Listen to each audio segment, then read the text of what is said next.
하나님 말씀은 예레미야 23장입니다. 예레미야 23장.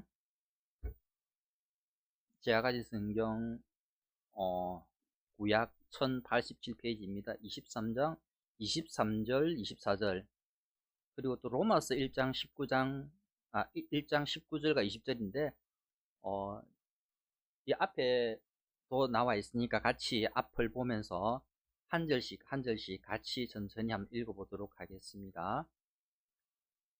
예레미야 23장 23절입니다. 여호와의 말씀이니라. 나는 가까운 데에 있는 하나님이요 먼 데에 있는 하나님은 아니냐. 여호와의 말씀이니라. 사람이 내게 보이지 아니하려고 누가 자신을 은밀한 곳에 숨길 수 있겠느냐.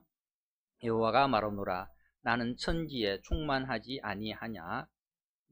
로마서 1장 19절 20절이다. 19절입니다. 이는 하나님을 알만한 것이 그들 속에 보임이라. 하나님께서 이를 그들에게 보이셨느니라. 창세로부터 그의 보이지 아니하는 것들 곧 그의 영원하신 능력과 신성이 그가 만드신 만물에 분명히 보여 알려졌나니 그러므로 그들이 핑계하지 못할지니라. 아멘. 오늘 이 본문 말씀을 가지고 하나님은 과연 살아 계신가? 라는 제목으로 최명환 목사님 말씀 전해 주시겠습니다. 샬롬. 반갑습니다. 사람들은 열심히 일하고 그리고 돈 많이 벌면 잘 사는 줄로 생각합니다. 그리고 몸도 건강하면 오래 사는 줄로 생각을 하고, 그리고 또 많이 배워서 사회적인 그 지위를 얻으면은 성공한 인생인 줄로 그렇게 생각을 하죠. 그 틀린 말은 아닙니다. 다 맞는 말입니다. 그렇지만 우리가 믿음 안에서 좀 더 멀리 내다보면 돈도 어떤 목적으로 어떻게 벌어서 어떻게 사용하느냐가 중요하고, 그리고 이 건강도, 몸도 구원 얻은 내 영혼 위에서 건강해야 되고, 그리고 또 사회적 지위도 하나님의 말씀 안에서 노블레스 오블리주라는 그런 정신으로 우리가 살아갈 때 성공한 인생이다, 잘 사는 인생이다, 그렇게 말할 수 있습니다. 지난 주말인가요? 어제 그제인가 제가 TV를 통해서 그 네팔 시위 현장을 지켜봤습니다. 그런데 보니까 참 비참하기도 하고 안타깝기도 하고 그런데요. 전 총리 부인이 불에 타서 죽고, 그리고 현 총리는 또 헬리콥터를 타고 도망을 가고, 거기다가 또 부총리 겸 재정부 장관은 헬멧을 쓰고, 이제 사람에게 얼굴 노출 안 시키려고 헬멧을 쓰고 시위대들에게 쫓기 다니다가 나중에 급하니까 그냥 강물에 뛰어들었는데, 강물에 뛰어들어서 또 도망을 가다가 어떤 젊은이에게 얻어터지는 그런 장면을 봤습니다. 참 너무 안타까운 일이죠. 그게 잘 사는 것입니까? 그게 출세한 것입니까? 차라리 시골에 가서 땅을 파는 것이 훨씬 낫죠. 일국의 장관이라는 사람들이 참 그게 무슨 꼴인가, 그런 생각이 들기도 했습니다. 헬라어로 이 신을 가리켜서 띠오스라고 합니다. 티오스 그렇게 하는데, 이 데오스 신, 그 데오스 신이 누구인가? 성경은 그 데오스 신을 가리켜서 바로 그 신이 바로 우리 하나님이시다, 그렇게 말씀하고 있고, 데오스 신인 그 하나님이 태초에 천지 만물을 창조하셨고, 그리고 지금도 그 창조하신 만물을 다스리고 계시고, 나중에는 이제 마침내 이 세상을 심판하실 것이라고 말씀하고 있습니다. 그런 이제 하나님의 실존에 대하여 무신론자들은 거부를 하죠. 부인하죠. 하나님은 살아계시지 하나님은 없다고 부인합니다. 그런 무신론자에 대해서 시편 14편 1절이나 시편 53편 1절을 보시면 어리석은 자는 하나님이 없다고 하도다, 그런 말씀이 똑같이 두 군데 나옵니다. 근데 그 어리석다는 말에 그 히브리 원어를 찾아보니까 나발이란 뜻이에요. 나발 우리가 알죠. 포도원 주인 나발. 어리석은 사람, 어리석다는 뜻인데 이 나발의 뜻이 무엇인가 하면 지적인 능력이 전혀 없는 사람, 정신 상태가 제대로 안 돼 있는 사람, 그리고 바보 이런 뜻을 가지고 있습니다.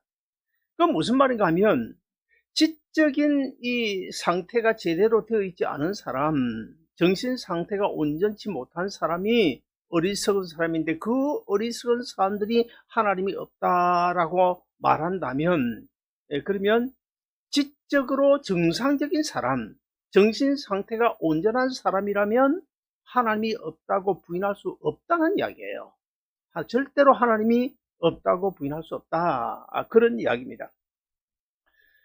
그래서 오늘 이제 한 몇 가지를 통해서 하나님은 과연 살아계신가? 라는 것을 말씀드리고 싶은데, 첫째, 우리가 과학적으로 따져봐도 하나님은 분명 살아계십니다. 제가 이제 목회를 몇십 년 하면서 느낀 것이 하나 있는데, 아주 안타까운 점은 내가 만난 주님, 내가 만난 하나님을 우리 성도 눈에 보여줄 수 없다는 것, 이것이 제일 안타까웠습니다. 물론 대부분 다 믿죠. 믿으니까 보여줄 필요도 없지만 또 믿지 못하는 사람도 있잖아요. 믿음이 연약한 분들, 초신자들 이런 분들에게는 하나님을 딱 그냥 눈앞에 보여주면 얼마나 좋겠습니까? 지갑 속에 있는 사진을 꺼내가 딱 보여주듯이 하나님을 보여주면 좋겠는데 하나님은 육체를 입고 계시지 아니하고 영이시기 때문에 보여줄 수가 없는 거예요. 그래서 요한복음 4장 24절에 보시면 뭐라 그럽니까? 하나님은 영이시니, 하나님은 영이시기 때문에 육체는 입고 있지 않지만은 지금도 여전히 우리 삶 속에 임마누엘로 살아계신다고 분명히 성경은 말씀하고 있습니다. 여러분, 지금 전기불이 들어왔습니다만은 이 전기불 말고 전기, 그 파워가 눈에 보입니까? 눈에 안 보인다고 해서 파워가 없습니까? 전기가 없습니까? 있습니다. 분명히 있습니다. 바람이 눈에 보입니까? 바람이 눈에 안 보인다고 해서 바람이 없습니까? 그리고 공기가 눈에 보입니까? 눈에 안 보인다고 해서 공기가 없습니까? 우리가 사랑하는데 사랑이 눈에 보입니까? 눈에 안 보인다고 해서 사랑이 없나요? 지금 전기불이 켜져 있습니다만 이 전기불을 끄면 우리가 뭐라고 말합니까? 아이고 어둡다 그러잖아요. 어둡다는 말이 왜 생겼습니까? 밝은 빛이 있기 때문에 어둡다는 말이 생긴 거예요. 밝은 빛이 없으면 아예 어둡다는 말 자체가 필요 없는 거죠. 그렇지 않습니까? 그와 똑같이 우리가 하나님이 안 계신다, 하나님이 없다, 그렇게 우리가 말한다고 할 때 하나님이 본래부터 계시지 않는다고 우리가 가정을 하면 본래부터 계시지 않는데 뭐 하나님이 있다 없다, 하나님이 안 계신다, 하나님이 없다 그런 말을 할 필요가 뭐가 있나요? 본래부터 안 계시는데. 그러므로 하나님이 없다, 하나님이 안 계신다라고 하는 말은 오히려 역설적으로 하나님은 살아 계신다라고 하는 증거인 셈이 되는 것입니다. 그 다음에 두 번째로 우리가 생각해 볼 것은 인간의 양심과 종교성의 본능을 볼 때도 하나님은 분명 살아계십니다. 로마서 우리가 읽은 1장 19절 다시 한번 더 같이 읽어보실까요? 같이 읽습니다. 시작. 이는 하나님을 알만한 것이 그들 속에 보임이라. 하나님께서 이를 그들에게 보이셨느니라. 전번에도 제가 이 말씀을 드린 적이 있습니다만은 아담 하가 선악과를 따먹은 이후부터 우리 인간 속에 있던 그런 그 영적 지식 이런 것들이 사실은 다 망가졌잖아요. 망가졌는데 완전히 100%가 다 망가진 것이 아니라 어느 정도는 아직도 하나님을 알아볼 수 있는 그런 영적 지식이 남아있다는 거예요. 하나님이 이제 우리 인간에게 주신 그 지혜, 세상적인 지혜나 지식을 우리가 따져보면 이 세상에서 태어난 사람 중에 가장 머리가 좋다고 하는 사람이 누굽니까? 아인슈타인이죠. 한 100여 년 전에 아인슈타인이 머리가 제일 좋다 그러는데 어떤 심리학자가 그런 이제 연구 발표를 했습니다. 하나님께서 본래 주신 그 지혜, 지식에 그걸 100%로 치면 아인슈타인의 경우는 약 한 21% 내지 25%를 지금 사용하고 있다. 근데 뭐 우리 같이 이제 범인들은, 보통 사람들은 한 15%, 한 10%그 정도에 남아 있다는 거예요. 요즘 사실 보면 세상의 과학 이런 것들을 보면 그렇지 않습니까? 인간의 지혜가 대단하죠, 정말. 얼마나 대단합니까? 자, 이렇게 하나님께서 우리에게 주신 그 영적인 지식도 범죄함으로 다 망가져 버렸지만, 그래도 아직도 조금이나마 어렴풋이 하나님을 알아볼 수 있는 그런 영적 지식이 우리 남아 있다는 거예요. 그래서 너희가 핑계하지 말고 하나님을 제대로 찾아서 알아봐라. 그리고 예수 믿으라. 그런 이야기인데, 자, 갓난아이가 이제 태어나면, 물론 뭐 태어나자 금방 나지만 한 몇 시간 지나거나 아니면 하루쯤 지나고 나면 엄마가 안잖아요. 엄마가 이 안고 있으면 어떻게 합니까? 아이가 그냥 가만히 있습니까? 아닙니다. 머리를 가지고 막 엄마 가슴을 막 박으면서 뭔가를 찾습니다. 뭘 찾습니까? 엄마 젖꼭지를 찾는 거예요. 자, 아무것도 모르는 아이, 누가 가르쳐 준 것도 아닌데 어떻게 그 갓난 아이가 태어난 지 얼마 되지 않아서 그 엄마 젖꼭지를 찾아서 막 머리를 쥐어박는 걸 하냐 이거예요. 왜 그럴까요? 두 가지 이유가 있습니다. 첫째 하나는 뭐예요?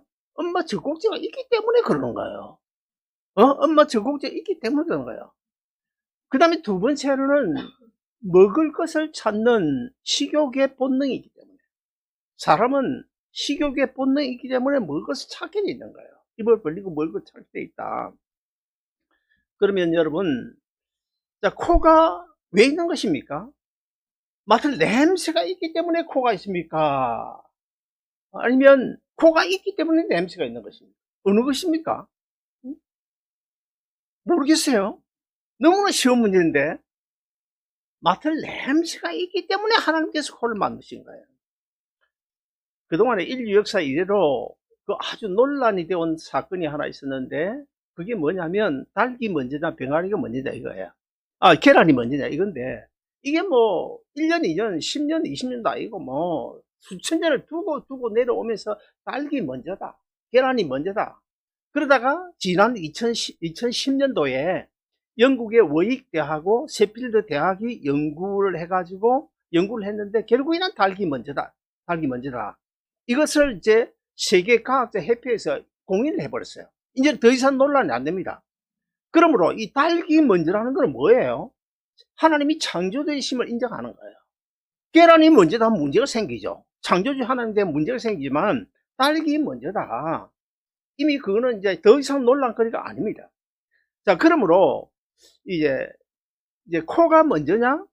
냄새가 있기 때문에 코가 있냐? 코가 있기 때문에 냄새 있냐? 이것도 뭐 냄새 있기 때문에 하나님께서 코를 만드신 것이고, 눈도 마찬가지입니까? 눈이 왜 있습니까? 귀는 또 왜 있습니까? 볼거리가 있기 때문에 눈이 있고, 그 다음에 들을 거리가 있기 때문에 하나님께서 귀를 만드셨다. 이것이 성경적입니다. 세상의 불신자들도 이 두려움, 공포, 죄의식을 느끼죠. 자, 그렇다면 불교인들의 경우를 우리가 한번 생각해 보면, 불교인들의 경우에 어떤 어려운 그런 위험한 어떤 어려움에 처했다. 그럼 누구를 찾아야 됩니까? 당연히 석가모니를 찾거나 부처를 찾아야 되지 않습니까? 그럼에도 불구하고 한참 나무 아미 간세음 보살 이렇게 나무 아미 탑을 간세음 보살 이렇게 막 목탁을 두드리다가도 진짜 그냥 위험한 처지에 도달했을 때는 부처를 찾지 않고 석가모니 찾지 않고 하나님 찾는데요. 물론 뭐 다 중들이 다 그런 것은 아니겠지만 그렇답니다. 왜 하나님을 찾는 것입니까? 여기도 두 가지 이유가 있습니다. 첫째 하나는 하나님의 공의 앞에서 양심의 소리예요. 하나님께서 우리에게 양심을 주세요. 그 양심도 다 하인을 맞아서, 그러나 100%다 없어진 것은 아니고 일부가 남아 있다는 거예요. 그래서 하나님의 공의 앞에서의 인간에게 주신 양심의 소리다. 그래서 이제 하나님을 찾게 되고, 그 다음에 두 번째는 우리 인간에게 주신 종교성의 본능 때문에, 하나님을 찾는 종교성의 본능 때문에 부처를 찾지 않고 급하면 하나님 찾는, 급하면 하나님 찾는 거예요. 왜 그렇습니까? 그 두 가지 이유가 있지만 사실은 그 종교성의 본능이라는 것이 누구를 찾는 거예요? 하나님이다. 하나님이 유일하신 신이시잖아요. 그러므로 이 부처는 신이 아니잖아요. 석가모니도 신이 아니잖아요. 그 신을 찾는 그 본능, 그것이 종교성의 본능인데, 그래서 불교 신자들도 사실은 하나님을 찾는 이유가 거기 있고, 그 지난 기독교 우리가 120, 30년 역사를 보면 어떤 그 기독교 신문에 보니까 절에서 이제 스님을 하다가 기독교로 개종된 사람, 개종돼가지고 목사 된 사람이 수십 명이 되더라고요. 뭐 한 30명인가 40명이 되더라고요. 근데 목사 하다가 절에 중이 된 사람은 거의 없어요. 거의 없어요. 그 아주 별난 사람 한 사람 있죠. 그 하버드 대학 나오고 이름 내가 지금 모르겠는데 그 별난 사람, 교수 한 사람 있잖아요. 그 아주 별난 사람, 머리 깎고 공부 너무너무 많이 한 사람. 뭐 대만에서도 뭐 학위 받고 일본에서도 학위 받고 뭐 하버드에서도 학위 받고 이름 뭐지? 이름 기억이 안 나네. 아마 그런 한두 사람 빼고는 아마 누구야? 예, 도울. 예. 그 사람 뭐 중행세도 하고 뭐 기독교 목사 행세도 하고 별별 행사를 다 하는데, 자, 그러면 왜 이 종교성의 본능이 우리 사람에게만 있는 것입니까? 그것은 저물로 제가 말씀드렸지만은 하나님의 생기를 불어넣어 만드셨기 때문이고, 그리고 두 번째는 지금도 하나님이 살아 계시기 때문에 그 종교성의 본능을 우리가 느끼는 것입니다. 그 다음에 세 번째 우리가 생각해 볼 것은 동식물의 그 기능과 생명체의 성장, 번식 이런 과정들을 우리가 살펴볼 때도 하나님은 분명히 살아계심을 우리가 확인할 수 있습니다. 성경은 우주 만물을 통해서 살아계신 하나님을 알고 그리고 하나님을 믿으라고 말씀하고 있는데, 오늘 본문 로마서 1장 20절도 같이 읽어보실까요? 같이 읽습니다. 시작. 창세로부터 그의 보이지 아니하는 것들 곧 그의 영원하신 능력과 신성이 그가 만드신 만물에 분명히 보여 알려졌나니 그러므로 그들이 핑계치 못할 짓이니라. 자, 우리가 예배 드리는 이 예배당, 이 건물이 있다는 것은 뭘 이야기하는 것입니까? 누군지는 모르지만은 한 30년 전에 뭐 아니면 오래 전에 어떤 사람들이 모여가지고 여기다 상가 건물을 짓자 그런 계획을 세우고, 그 다음에 또 어떤 누군가가 설계 도면을 그리고, 그 다음에 또 뭐 은행에 융자를 받든지 돈을 모아서 건축을 했다는 것을 이 건물이 증명을 하고 있잖아요.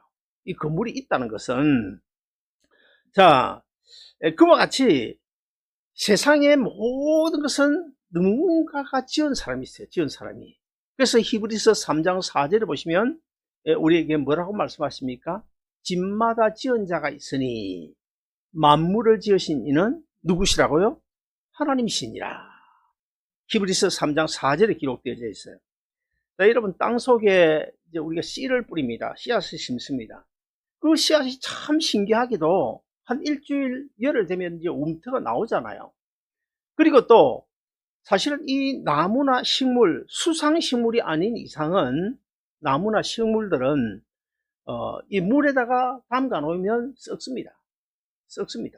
그리고 또 공기라든지 공기가 전혀 뭐 이렇게 공급되지 않는 밀폐된 공간에 갖다 놓으면 썩습니다. 살지 못해요. 그럼에도 불구하고 왜 나무들이 저렇게 살아있는 것입니까? 왜 씨앗을 뿌리고 움터 나오는 것입니까? 그 이유가 뭘까요? 그 이유가 간단합니다. 과학적으로, 자연적으로 보면 우리 눈에 보이지 않았을 뿐이지 지렁이 있잖아요. 지렁이하고 그 다음에 아주 작은 벌레들이 열심히 땅을 굴을 파가지고 이 공기에 산소를 공급하게 해가지고, 사실 나무도요, 뿌리가 산소를 공급받거든요. 근데 그래서 이 나무들이 살아나고 그 다음에 씨앗이 움터 나오는 것입니다. 그리고 또 이 개의 경우는요, 개는 우리가 사람이 뭐 냄새를 잘 맡으면 뭐라 합니까? 뭐라 하잖아요. 그 개가 냄새를 제일 잘 맡는데 어느 정도냐면 이 그 후각 기능이요, 후각 성능이 어느 정도 사람의 10,000배 내지 100,000배입니다. 사람의 10,000배 내지 100,000배의 후각 기능을 가지고 있어요. 그리고 비둘기 같은 경우는요, 320km 면 대략 여기서 수원 아니면 수원 좀 넘어서 성남이라든지 그 정도 될 텐데, 비둘기 눈을 가려가지고 수원에 딱 갖다 놨다. 그래서 눈을 풀어주면 정확하게 해운대 자동 여기에 있는 자기 집으로 찾아온다는 거예요. 참 신기하죠. 정말 신기합니다. 그리고 독수리의 눈에는 1km 상공에서 땅바닥에 기어다니는 다람쥐를 볼 수 있는 망원 렌즈가 거기에 달려있어요. 독수리 경우에. 그리고 또 우리가 잘 알다시피 이 카나리아 같은 경우에는 그 새인데 일화탄소에 민감해 가지고 그 탄광에서 위험을 알려주는 그런 용도, 요즘은 다 전자로 하지만은 옛날에 그런 용도로 사용을 하지 않았습니까? 그리고 또 나비는 3km 밖에 3km 멀리서 암놈 순놈이 서로 교신을 할 수 있어요. 그래서 저는 우리도 그런 기능이 있으면 얼마나 좋을까. 안 그러십니까? 1km 밖에서 집에다 전화할 필요 없이 그냥 남편 보고, 자기야, 나 지금 한남마켓 여기 아니지, 미국에 있는데 여기 마켓에 와 있어. 지금 내가 모르고 가스 불에다가 국냄비를 얹어놨는데 그거 좀 끓거든, 좀 꺼줘. 오케이? 그러면 얼마나 좋을까. 그럼 뭐 요즘 핸드폰 장사 다 굶어 죽지 않겠나. 그런 생각도 해보는데요. 어떤 그 일하기 싫어하는 논팽이가 있었습니다. 이 일하기 싫어하는 논팽이가 어느 날 그 밤나무, 그 언덕에 밤나무가 있는데 큰 밤나무 밑에 들어 누워가지고 이국리 저국리를 하고 있는데, 가만히 보니까 큰 밤나무에 조그마한 밤송이들이 막 달려있는 거예요. 근데 옆에 보니까 가느다란 그 줄기에, 호박 줄기에 큰 호박이 달려있는 것입니다. 그래서 거기에 의문을 가지게 돼요. 그래서 이 논팽이가 가만히 생각해 보니까 아무래도 하나님이 이걸 잘못 만들었다. 아니, 이 큰 밤나무에다가 어떻게 이제 조그마한 밤송이 달고 이 가느다란 가느다란 그 호박 줄기에다가 어떻게 저 큰 호박 달았을까? 나 같으면 밤나무에는 호박만한 큰 밤송이를 달고 열리게 하고, 그 다음에 가느다란 호박 줄기에는 밤송이만한 그런 호박이 열리도록 할 텐데, 하나님은 참 멍청한 바보야, 바보. 그러면서 하나님의 창조 솜씨를 비난하고 있었습니다. 근데 그때 마침 바람이 그냥 싹 하고 불어오는데 이 밤송이가 그냥 우수 떨어지, 이 논팽이 얼굴로 코에 막 떨어지니까 이 논팽이가 아이고 나중 내 코야 뭐 이러면서 하나님 내가 잘못했습니다 회개하고 예수 믿었다는, 아마 누군가 지어낸 이야기겠죠. 그런 이야기가 있습니다. 사랑하는 여러분, 이 공기 속에는요, 질소가 78.1% 있어요. 산소가 얼마입니까? 산소 21%예요. 산소가 21%, 질소가 78.1%, 기타 있는데, 이 질소가 많은 겁니까? 질소는 비료입니다. 한마디로 이야기, 비료.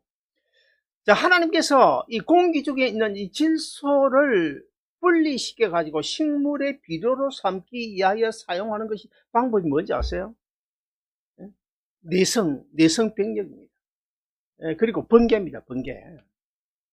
어느 날 우릉캉캉 하면서 막 그냥 벼락이 치고 내성 소리가 나면 어떻게, 그때 이제 그 공기 중에 있던 이 질소를 분리시켜 가지고 그 물에 비에 섞이게요. 그래서 빗방울이 그 질소를 머금고 땅바닥에 내려 가지고 식물들에게. 그래서 여러분 혹시 앞으로 한번 시험을 해보세요. 혹시 이제 갑자기 이제 내성 병력이 치고 비가 올 때, 비 오고 난 다음에 비가 싹 오다가 싹 그쳤어요. 그러면 밖에 나가서 한 냄새를, 개콘은 참 좋은데 냄새를 한번 맡아보면 무슨 냄새가 나요? 나는 맡아봤어요. 어떤 냄새는 시큼한 냄새가 나요. 분명히 납니다. 한번 시험해 보세요. 그 냄새가 뭔지 아세요? 질소 냄새요. 질소 비료 냄새입니다. 자, 이렇게 사실 우리가 이 자연 만물을 우리가 따져보면 얼마나 하나님의 솜씨가 신비롭습니까? 하나님이 그 지혜, 정말 누가 그 하나님의 지혜를 비난하고 누가 그 하나님의 그 창조 솜씨를 우리가 거부하고 또 부인할 수가 있겠습니까? 그 어떤 누가 이런 하나님의 솜씨를 보면서도 하나님은 살아계시지 않는다, 하나님은 없다, 그렇게 말할 수가 있겠습니까? 자, 마지막 네 번째로 이 특별 계신 성경이 하나님의 살아계심을 우리에게 증거를 하고 있습니다. 우리가 가진 성경이 전부 몇 권입니까? 3, 9에 27, 66권이죠. 구약 39권, 신약 27권, 3, 9, 27, 66권인데 이 신구약 66권을 기록한 연대가 어느 정도 될까요? 기록한 기간이, 그러니까 BC, 그러니까 주전 1440년경부터 주후 AD 100년까지, 그러면 대략 몇 년 됩니까? 1500년 되죠. 1500년에 걸쳐서 이 신구약 성경이 다 기록이 되어져 있는데 성경을 쓴 사람이 대략 얼마나 될까요? 약 한 40명 안팎, 40명이 더 되든지 덜 되든지 안팎. 이게 사람들이, 그 사람들 그 보면 그 시대마다 각기 다른 환경 속에서 자라고 또 살았던 사람들이에요.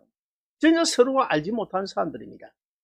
그러므로 1500년에 걸쳐서 각각 만나본 적도 없는 40명 안팎의 성경 기자들이 신구약 성경을 다 기록을 했어요. 그런데 그들의 면면을, 직업을 따져보면 거기는 선지자도 있고 왕도 있고 어부도 있고 농부도 있고, 그 다음에 또 뭐 목동도 있고, 그 다음에 닥터, 의사도 있어요. 자, 이렇게 각기 다른 직업을 가진 그런 사람들이, 또 태어난 시대도 다 달라요. 그런 사람들이 이 성경을 다 기록을 했는데, 우리 한국의 역사 같은 경우 보면 정권이 바뀌면 역사가 어느 정도씩 바뀝니다. 또 고쳐요. 그런데 이 성경은 지금까지 사실 어떻습니까? 물론 성경을 이제 한국말로 번역을 하면서 그 오류가 있는 그 부분에 대해서 이제 오류를 바로잡기는 하지만은 사실 성경 내용이 지금 한 번도 바뀐 적이 없어요. 바뀔 수가 없습니다. 자, 그러면 예를 들어서 이 성경이 이렇게 정확할 수가 있냐? 이리 맞춰봐도 정확하고 저리 맞춰봐도 정확하고, 어떻게 이렇게 정확할 수가 있냐? 그러면 어떤 한 사람이 1500년 이상을 살았던 어떤 한 사람, 그런 사람도 없지만 1500년 이상을 산 어떤 사람이 1440년경에 모세를 보고, 모세야, 모세 오경을 이렇게 써라이, 경상도사도 써라이, 그 다음에 또 이제 다윗을 보고, 다윗아 너는 시편을 이렇게 쓰고, 솔로몬아 너는 아가서를 이렇게 쓰고, 그 다음에 마태야 너는 마태복음 이렇게 쓰고, 요한아 너는 요한계시록 이렇게 써라 라고 했다고 하더라도 그게 맞겠습니까? 그런데 그러지 않았어요. 그런 일이 없어요. 그럼에도 불구하고 성경이 어떻게 이렇게 잘 맞아 들어가냐? 우리 이사야서 34장 16절 같이 한번 읽어보시겠습니다. 같이 읽습니다. 시작. 너희는 여호와의 책을 자세히 읽어보라. 이것들이 하나도 빠진 것이 없고 하나도 짝이 없는 것이 없으니 이는 여호와의 입이 이를 명하셨고 그의 신이 이것들을 모으셨습니다. 자, 여기 보면 여기서 말하는 이것들이 다 짝이 있다, 이 말은 현실적으로는 사실은 이사야서 34장 이 말씀 앞에 나오는 11절부터 34장 11절부터 15절까지 나오는 그 짐승 이야기가 좀 나오는데, 그 짐승 이야기예요. 그러나 영적으로는 무엇을 가르칩니까? 하나님의 말씀 속에 예언된 수없이 많은 그 예언들이 빈틈없이 이렇게 맞추나 저렇게 맞추나 딱딱 맞아 들어간다고 하는 사실을 우리에게 지금 말씀하고 있는 거예요. 그렇지 않습니까? 어떻게 그렇게 맞을 수가 있는 것입니까? 그 이유는 간단하죠. 성경이 우리에게 말씀하고 있잖아요.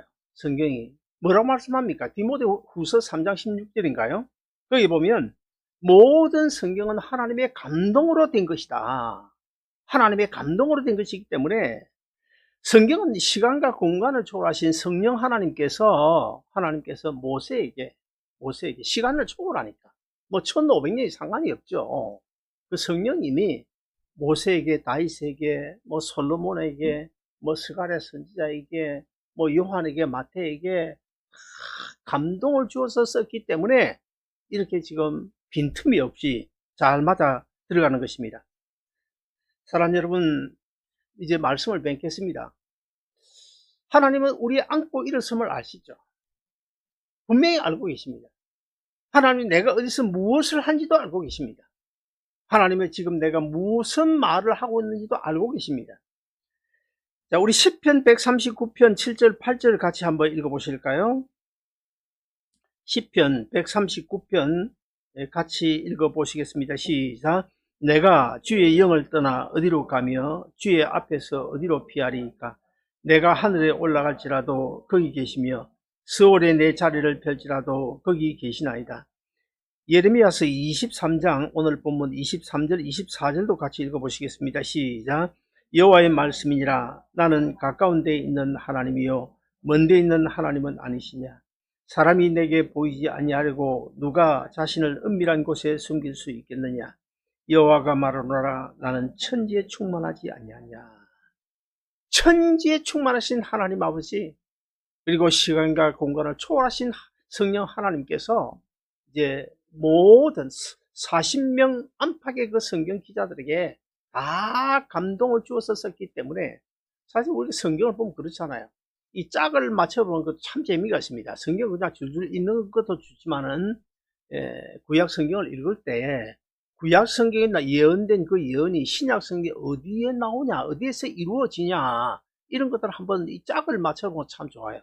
예를 들어서 창세기 3장 15절을 보시면 여자의 후손 마리아에게서 예수님이 탄생하셔가지고 사탄 십자에 달려 죽으심으로 사탄 마귀의 건설을 깨뜨리고 우리를 구원하신다는 그런 예언이 창세기 3장 15절 있잖아요. 그러면 그 예언이 언제 이루어졌습니까? 마태복음을 보면 정확하게 이루어지잖아요. 4,000년 후입니다.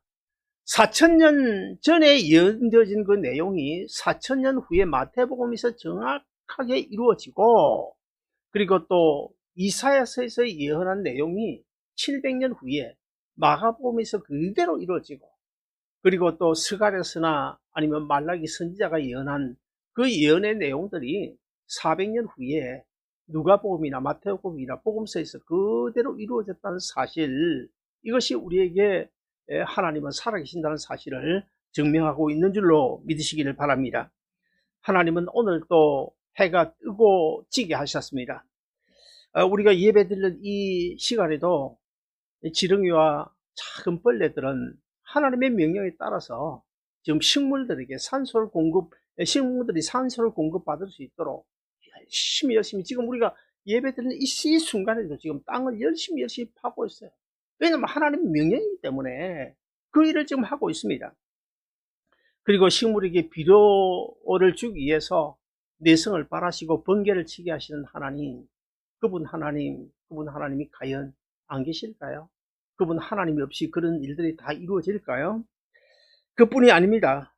하나님은 우리의 기도의 대상이 되어주시고, 우리가 안고 있는 그 문제의 해결사가 되어주시고, 그리고 또 우리가 어떤 어려움에 처했을 때 정말 동서남북 사방을 바라봐도 그 어떤 누구도 의지할 데가 없을 때 우리가 기댈 언덕이 되어주시는 분도 하나님이시고, 오늘 이 시간에도 여전히 살아계셔서 우리와 영적으로 교제하기를 원하시는, 우리를 사랑해 주기를 원하시는 그 하나님은 지금도 여전히 살아계신 줄로 믿으시기를 바랍니다.